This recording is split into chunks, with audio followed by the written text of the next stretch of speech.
Hiroshima और Nagasaki पर गिराए गए बॉम्ब्स ने 15 किलो टन टीएनटी के बराबर धमाका किया था। इस ब्लास्ट ने जितनी रेडियो एक्टिव गैसेज एटमॉस्फेयर में फैलाई थीं, उससे 400 टाइम्स ज्यादा गैसेज एक ऐसे हादसे की वजह से रिलीज हुई थीं जहां आज ये बहुत बड़ा डोम देखा जा सकता है। 354 फीट ऊंचा और 840 फीट चौड़ा ये डोम इतिहास के उस हादसे के ऊपर पर्दा डाले हुए है जिसने अमेरिका के सबसे बड़े दुश्मन सोवियत यूनियन को भी बौखलाहट में डाल दिया था। ये धमाका चेरनोबिल न्यूक्लियर डिजास्टर के नाम से जाना जाता है, जहां एक छोटी सी गलती की वजह से हैरतअंगेज तौर पे 225 टन टीएनटी के बराबर धमाका हुआ। जेम टीवी की वीडियोस में एक बार फिर से खुशामदीद। नाजरीन, चेरनोबिल न्यूक्लियर प्लांट यूक्रेन के कैपिटल कीव से 100 किलोमीटर दूर प्रीपियट सिटी में बनाया गया था, जो आज पूरी तरह से बंजर पड़ी हुई है। उस वक्त यूक्रेन भी सोवियत यूनियन का हिस्सा हुआ करता था। जैसा कि आप सब जानते हैं, ये कोल्ड वॉर का दौर था और सोवियत यूनियन ने न्यूक्लियर एनर्जी को इस्तेमाल करते हुए कई सारे पावर प्लांट्स बनाना शुरू कर दिए थे, जिनमें से एक चेरनोबिल भी था। ये पावर प्लांट 4 न्यूक्लियर रिएक्टर्स पर मुश्तमिल था, जिनको 1, 2, 3 और 4 के नाम दिए गए थे। ये 4 नंबर वाला सबसे आखिर में बनाया गया था, जिसके ऊपर आज एक बहुत बड़ा डोम मौजूद है। ये चारों रिएक्टर्स 1000 मेगावाट इलेक्ट्रिसिटी प्रोड्यूस करने की काबिलियत रखते थे, जो उस वक्त पूरे सोवियत यूनियन की आधी पॉपुलेशन की इलेक्ट्रिसिटी डिमांड्स को पूरा करते थे। आसान लफ्जों में अगर इन रिएक्टर्स की वर्किंग समझी जाए तो इनमें न्यूक्लियर रिएक्शन के जरिए पानी को गर्म किया जाता था। ये पानी स्टीम बनकर टरबाइन को चलाता था और टरबाइन के घूमने की वजह से इलेक्ट्रिसिटी प्रोड्यूस्ड होती थी। लेकिन क्योंकि न्यूक्लियर रिएक्शन एक चेन रिएक्शन होता है, यानी ये एक बार स्टार्ट हो जाए तो फिर इसको कंट्रोल नहीं किया जा सकता, इसीलिए इस न्यूक्लियर रिएक्शन को कंट्रोल करने के लिए हर रिएक्टर में 211 कंट्रोल रॉड्स डाली जाती थी। ये कंट्रोल रॉड्स एक ऐसे मटेरियल से बनी होती हैं जो न्यूक्लियर रिएक्शन के दौरान रिलीज होने वाले न्यूट्रॉन्स को एब्जॉर्ब करती हैं, क्योंकि वो न्यूट्रॉन्स ही हैं जो यूरेनियम के एटम से मिलकर न्यूक्लियर रिएक्शन पैदा करता है। जब न्यूट्रॉन्स यूरेनियम के बजाय कंट्रोल रॉड से जाकर चिपक जाएंगे तो जाहिर है न्यूक्लियर रिएक्शन भी अपने आप धीमा पड़ जाएगा। चेरनोबिल के केस में ये कंट्रोल रॉड्स बोरॉन कार्बाइड की बनी थी, जबकि इनकी टिप ग्रेफाइट की थी। याद रहे कि ये प्रोसेस 24/7 चलता रहता था, जिसकी वजह से रिएक्टर के अंदर 1600 डिग्री सेल्सियस का टेम्परेचर हो जाता था। ये सूरज के सरफेस के टेम्परेचर का करीब 30% टेम्परेचर बनता है और इसी वजह से रिएक्टर को ठंडा रखना भी बहुत ज़रूरी था। इस काम के लिए रिएक्टर के अंदर पानी की लाइंस को चलाया जाता था। ये पानी पंप्स की मदद से रिएक्टर में हर वक्त घूमता रहता था, ठीक उसी तरह जैसे गाड़ी के इंजन को ठंडा रखने के लिए कूलेंट का इस्तेमाल किया जाता है। यहाँ पर चेरनोबिल के रिएक्टर्स में एक बहुत बड़ा डिज़ाइन फ्लॉ था, जिसका अंदाज़ा शायद किसी को भी नहीं था।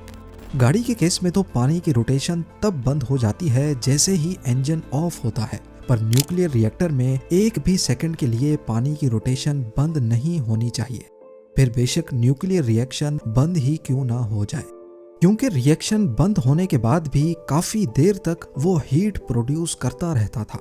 इसके लिए ज़रूरी था कि ये वाटर पंप्स बिना किसी रुकावट के हर वक्त चलते रहें। अब जाहिर है ये वाटर पंप्स चलाने के लिए भी इलेक्ट्रिसिटी रिक्वायर्ड थी। ये इलेक्ट्रिसिटी नॉर्मली रिएक्टर के अपने ही टरबाइन से फराहम की जाती थी, जबकि पावर फेलियर की सूरत में इनके लिए ख़ास बैकअप डीजल जनरेटर भी इंस्टॉल किए गए थे। पर मसला ये था कि डीजल जनरेटर पे शिफ्ट होने में वाटर पंप्स 60 सेकंड्स तक बंद रहेंगे। इंजीनियर्स चाहते थे कि इन 60 सेकंड्स के दौरान भी ये पंप्स बंद ना हो, लिहाजा इसके लिए इनमें एक सेफ्टी सिस्टम लगाया गया था। सिस्टम ये था कि जैसे ही रिएक्टर बंद होगा वो इलेक्ट्रिसिटी बनाना फौरन ख़त्म नहीं करेगा। 1000 मेगावाट से प्रोडक्शन आहिस्ता आहिस्ता कम होती जाएगी, तो इसी दौरान इस बची हुई इलेक्ट्रिसिटी से ही पंप्स को 60 सेकंड्स तक चलाया जाएगा और 60 सेकंड्स के बाद वैसे ही बैकअप जनरेटर्स चल जाएंगे। ये सिस्टम तो इंस्टॉल कर दिया गया था, लेकिन इसकी टेस्टिंग अभी बाकी थी, जो कि एक कंपलसरी प्रोसेस था। और वो भी सिर्फ रिएक्टर 4 की टेस्टिंग। 1, 2 और 3 पर ये टेस्ट कामयाबी से किए जा चुके थे।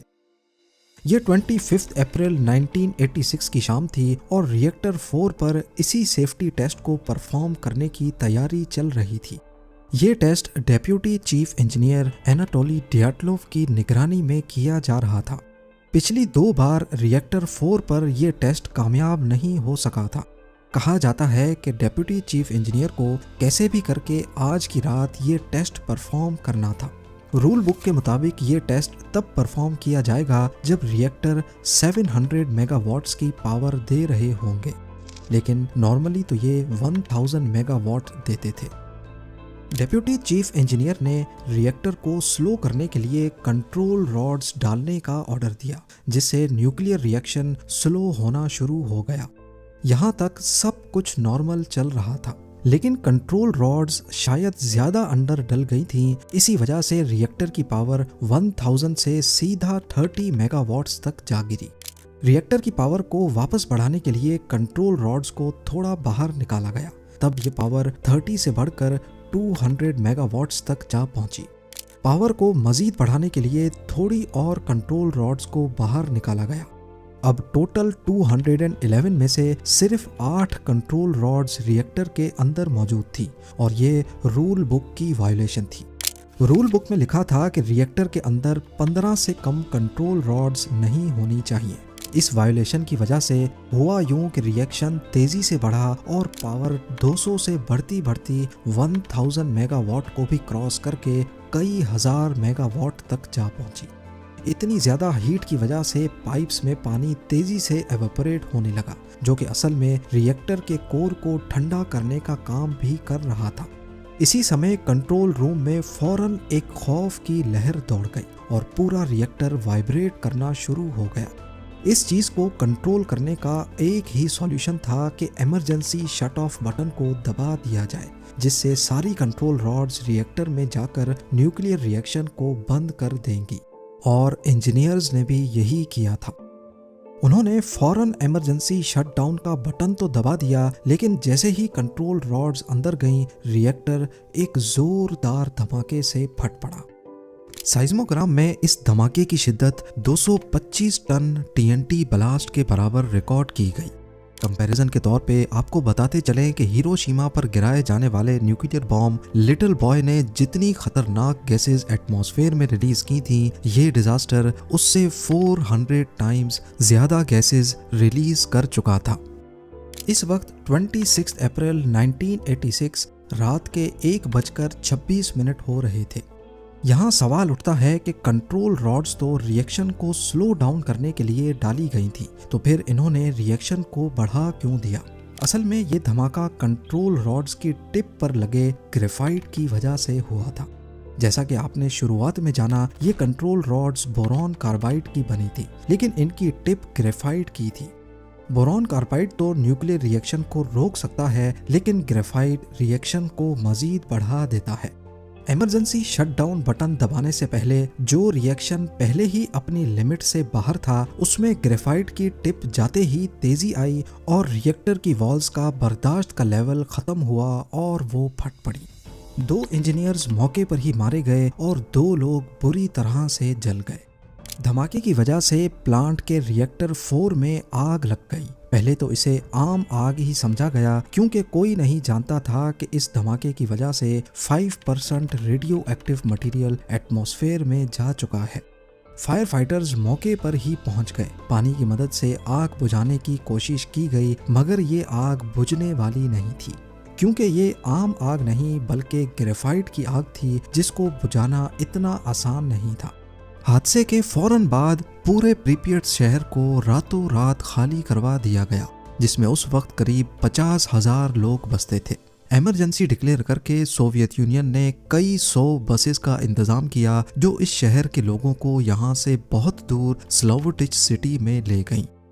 वहाँ चेरनोबिल में अगले 10 दिनों तक ये आग बुझाने का काम चलता रहा। हेलीकॉप्टर्स की मदद से भी 5000 टन से ज्यादा रेत, मट्टी और ऐसी चीजें फेंकी गईं जिससे आग पर काबू पाया जा सकता है।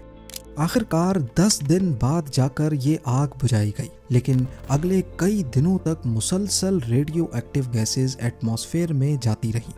फायर फाइटर्स जो आग बुझा रहे थे वो रेडियो एक्टिव गैसेस की वजह से बीमार हो गए और कुछ लोग आने वाले दिनों और कुछ आने वाले महीनों में चल बसे।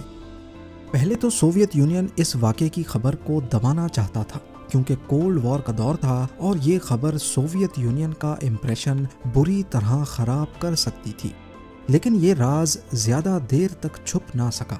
धमाके के 36 घंटों के बाद 28 अप्रैल को स्वीडिश रेडिएशन मॉनिटरिंग स्टेशन ने देखा कि हवा में रेडिएशन का लेवल मुसलसल बढ़ रहा है और ये रेडिएशंस यूक्रेन की तरफ से आ रही हैं। इसी वजह से आखिरकार सोवियत हुकूमत को मामला दुनिया के सामने रखना ही पड़ा। चेर्नोबिल के रिएक्टर 4 में लगी आग बुझाने के बाद भी खतरा अभी तक पूरी तरह से टला नहीं था। रिएक्टर के नीचे पानी का एक पूल था जिसमें बहुत बड़ी मिकदार में रेडियो एक्टिव मटेरियल जा चुका था। अगर वक्त पर इसको खाली ना किया गया तो इस पानी की स्टीम हवा में मजीद रेडियो एक्टिव गैसेस फैला देगी। इसको खाली करने का एक ही तरीका था कि इसके अंदर कोई कूद कर जाए और पूल के बॉटम पर इसका ड्रेन वॉल्व खोल दे, पर इस रेडियो एक्टिव पानी में जाने का मतलब सीधा सीधा अपनी जान दांव पर लगाने जैसा ही था और ये काम करने के लिए कोई भी राजी नहीं हुआ। यहाँ पर सामने आए 3 हीरोज, बल्कि super heroes. Mechanical engineer Alexei Ananenko, senior engineer Valery Bespalov और शिफ्ट सुपरवाइजर बोरिस बेरोनोव। इन्होंने अपनी जान को खतरे में डालकर दूसरों को बचाने का फैसला किया। ये तीनों डाइवर्स उस पूल में उतरे और अंधेरे में स्विम करते हुए उसके ड्रेन्स को खोला और पानी को खाली करके रिएक्शन रोक दिया। इनके इस मिशन को कई लोगों ने सुइसाइड मिशन कहा था, लेकिन खुशकिस्मती से ये तीनों सही सलामत बाहर निकल आए। मगर अभी तक बहुत नुकसान हो चुका था। धमाके के नतीजे में आयोडीन 131 और दीगर खतरनाक केमिकल्स हवा में फैल चुके थे, जिसकी वजह से हजारों लोगों को थायराइड कैंसर हो गया और कई हजार लोग इसकी वजह से मारे गए। इनमें ज्यादातर वो लोग थे जिनका ताल्लुक फायर फाइटिंग टीम से था और जिन्होंने बाद में चेर्नोबिल में ऑपरेशन क्लीनअप में हिस्सा लिया था। इसके साथ साथ इन केमिकल्स ने पूरे यूरोप में बड़ी तबाही मचाई। जिन जंगलात में ये रेडियो एक्टिव वेस्ट गिरा वो ग्रीन से रेड हो गए। बारिश के साथ ये केमिकल्स जहां जहां गिरे वहां की घास में भी ये वेस्ट फैल गया और वो घास जिन जानवरों ने खाया उनको भी काफी नुकसान हुआ।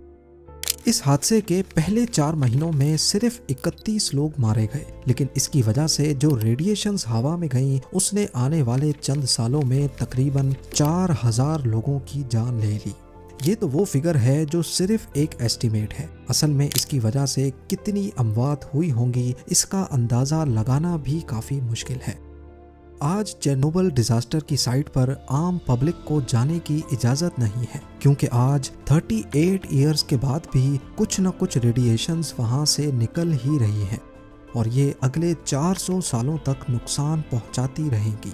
ये रेडिएशंस हवा में ना फैलें, इसी वजह से हुकूमत ने इसके ऊपर एक बहुत बड़ा डोम इंस्टॉल किया है, जिसको बनाने में करीब 3 अरब US डॉलर्स का खर्चा आया था और ये अगले 100 सालों तक चेर्नोबिल डिजास्टर की रेडिएशंस को एटमॉस्फेयर में फैलने से रोके रखेगा।